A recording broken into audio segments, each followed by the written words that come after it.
கொரோனாவை பரப்பிவிட்ட நாடு எது அப்படின்னு கேட்கும்போது பிறந்த குழந்தையிலிருந்து பெரிய முதியவர் வர சொல்கிற ஒரே ஒரு நாடு சீனா தான்.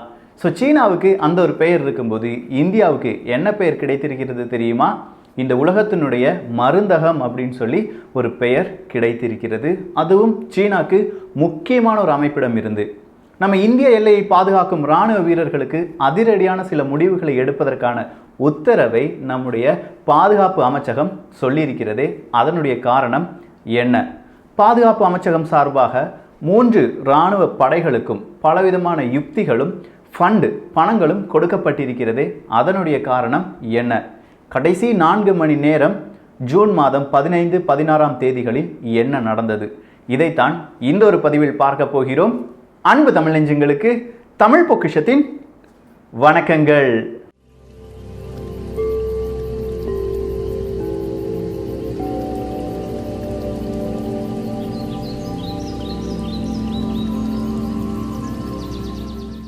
ஷாங்காய் கார்ப்பரேஷன் ஆர்கனைசேஷன் அப்படிங்கிற ஒரு அமைப்பு நமக்கு தெரியும். அந்த அமைப்பினுடைய தலைமையிடம் எங்கே இருக்கிறது என்று கேட்டால் சீனாவினுடைய தலைநகரத்தில் இருக்கிறது.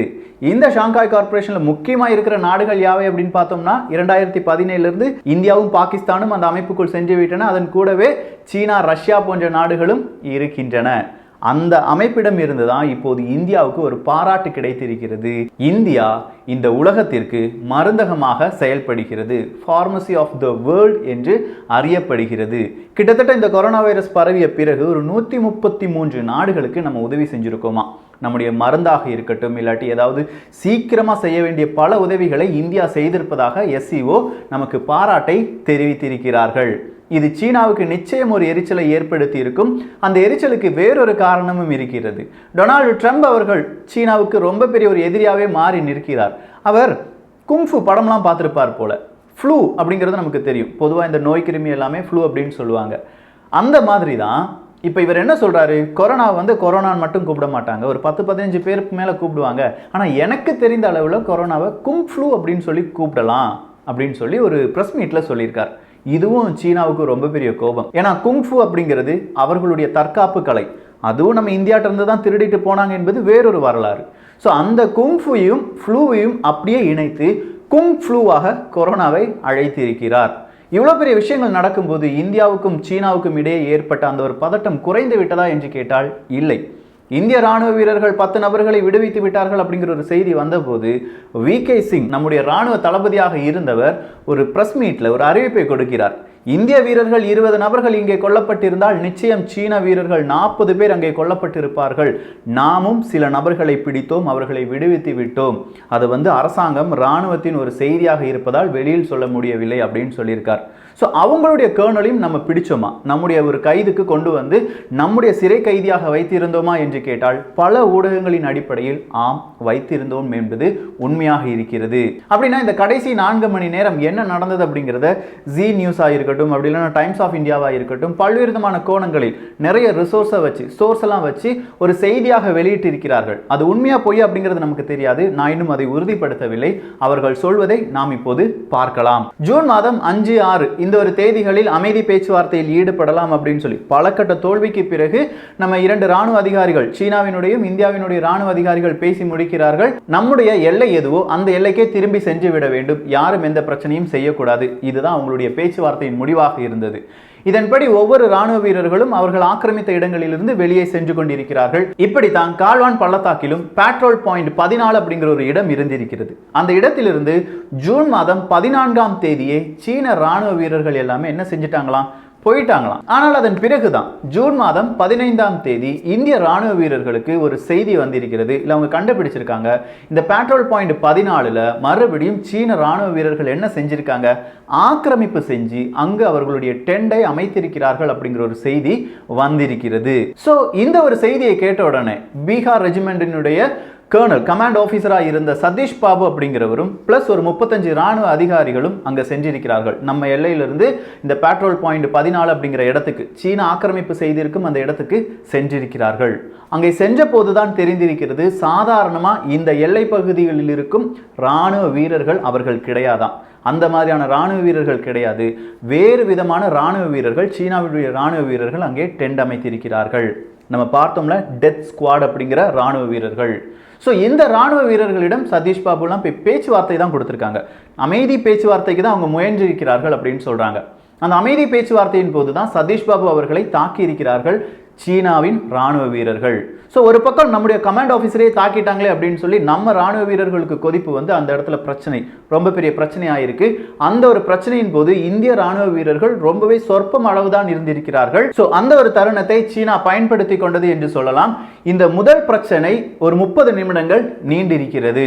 இந்த 30 நிமிடங்களுக்கு பிறகு அடுத்ததா நம்முடைய இந்திய ராணுவ வீரர்கள் மீண்டும் கொஞ்சம் நபர்கள் அங்கே வந்திருக்கிறார்கள். மறுபடியும் பேச்சுவார்த்தை வருகிறது. அந்த பேச்சுவார்த்தையின் போது சண்டை வருகிறது. இந்த சண்டையின் போது சீன ராணுவ வீரர்களுடைய கழுத்தை அப்படியே திருவி கொஞ்சம் பேர் கொஞ்சம் குவித்தார்கள், அவங்களுடைய எலும்பை உடைத்து கொஞ்சார்கள் அப்படிங்கிற மாதிரி எல்லாம் சில செய்திகள் வந்திருக்கிறது. அது எந்த அளவுக்கு உண்மைன்னு தெரியல. பட் சீன ராணுவ வீரர்களை இந்தியா சரிசமமாக தாக்கி இருக்கிறது என்பது மட்டும் தெளிவாக தெரிகிறது. இப்படிலாம் பல பிரச்சனைகள் ஓடி இரண்டாவது தாக்குதல் 40 நிமிடங்களுக்கு மேற்பட்ட நிமிடங்கள் நீண்டிருக்கிறது. இப்போது இரவு 9 மணி.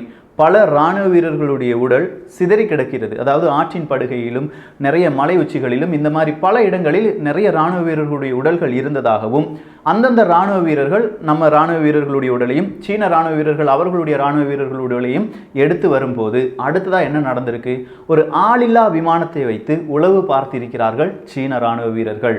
இந்த ஆளில்லா விமானம் அப்படின்னு சொல்லும்போது இரவு 9 மணி ஆயிடுச்சுல, இன்ஃப்ராரெட் விஷனை வச்சு எந்த ராணுவ வீரனுக்கு, இந்தியாவினுடைய ராணுவ வீரருக்கு அடி குறைவாக இருக்கிறது, எந்த இடத்துல வீக் பாயிண்ட் நிறைய பேர் இல்லாமல் இருக்காங்க, அதெல்லாம் கண்காணித்து அந்தந்த இடங்களுக்கு மறுபடியும் சீன வீரர்கள் சென்றதாகவும், சீனாவினுடைய அந்த நரித்தந்திரம், அந்த கொரில்லா போர்முறை அப்படிங்கிறது இருக்கு பாருங்க, அதை சீன வீரர்கள் காண்பித்ததாகவும் அதற்கு எதிர்வினை இந்திய வீரர்கள் ஆற்றியதாகவும் சொல்கிறார்கள்.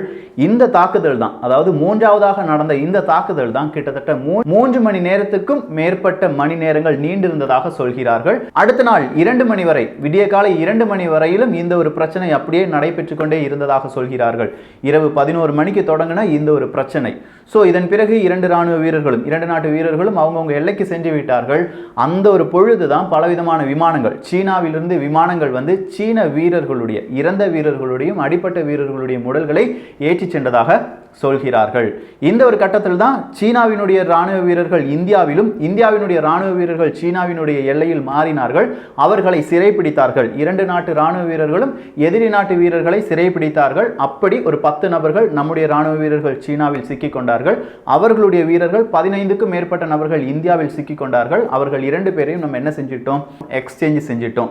இப்போதைக்கு இது வந்து கிடைச்சிருக்கிற தகவல். இது உறுதிப்படுத்தப்பட்ட தகவலாக எப்போது மாறும் என்றால் ராணுவமோ இல்லாட்டி நம்முடைய அரசாங்கமோ இதுதான் உண்மை என்று சொல்ல வேண்டும். அப்படி இருக்கும் பட்சத்தில் இப்போ புதிதாக நம்முடைய பாதுகாப்பு அமைச்சகம் என்ன சொல்லியிருக்கிறது?